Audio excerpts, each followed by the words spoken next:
આગળ પણ કેટલીક મહત્વપૂર્ણ બાબતો આપને એ બતાવવા જઈ રહ્યા છે। ઉત્તર ગુજરાતને હવે ગુજરાત અને તેમાં પણ ક્યાં કેટલો વરસાદ થયો છે તેના આપને એ ગ્રાફિક્સ થ્રુ બતાવવા જઈ રહ્યા છે। જુઓ, વિગતો આપની સ્ક્રીન પર છે। ક્યાં કેટલો વરસાદ, સૌથી પહેલા વધુ વરસાદ જે થયો છે તેની વાત કરી લઈએ તો પ્રાંતિજ, સાબરકાંઠા જિલ્લાનો પ્રાંતિજ તાલુકો, જ્યાં 6.5 ઇંચ વરસાદ થયો છે। 6.5 ઇંચ વરસાદ આ છેલ્લા 24 કલાક કરતાં વધારે સમયની વાત છે।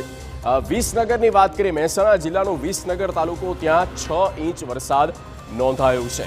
અત્યાર સુધીના આ આંકડા જે સામે આવી રહ્યા છે તેના પરથી આપ અંદાજો લગાવી શકો છો। મહેસાણામાં ઓવરઓલ 5.5 ઇંચ વરસાદ નોંધાયો છે। તો આ પરિસ્થિતિ છે અત્યારે। અને જો કે વરસાદની રાહ ઉત્તર ગુજરાત જોતું હતું, હવે મેઘરાજા મહેરબાન થયા તેવું કહી શકાય। વિજાપુરમાં પણ 5 ઇંચ વરસાદ નોંધાઈ ચૂક્યો છે। મહેસાણા જિલ્લાના અલગ અલગ પંથકના આપને એ આંકડા પણ બતાવી રહ્યા છે।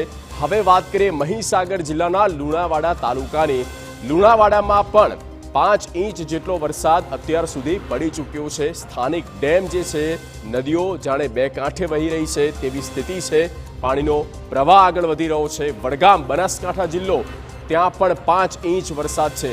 એટલે કે સાબરકાંઠા હોય, બનાસકાંઠા હોય, ત્યારબાદ તલોદની વાત કરીએ। જુઓ, તલોદના સાબરકાંઠામાં પણ 4.5 ઇંચ વરસાદ નોંધાઈ ચૂક્યો છે, વરસાદ પડી ચૂક્યો છે।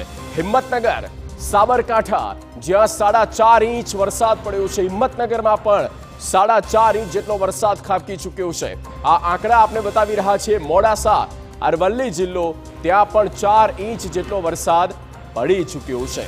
માણસા, ગાંધીનગર ખાતે 4 ઇંચ વરસાદ નોંધાયો છે, જ્યાં એ ટોપ આપને આંકડા બતાવી રહ્યા છે। જ્યાં સૌથી વધુ વરસાદ એ તાલુકા જોટાણા, મહેસાણા, 4 ઇંચ વરસાદ જોટાણામાં પણ પડી ચૂક્યો છે। લોકો રાહ જોતા હતા અને તે જ પ્રકારની પરિસ્થિતિ અત્યારે જોવા મળી રહી છે।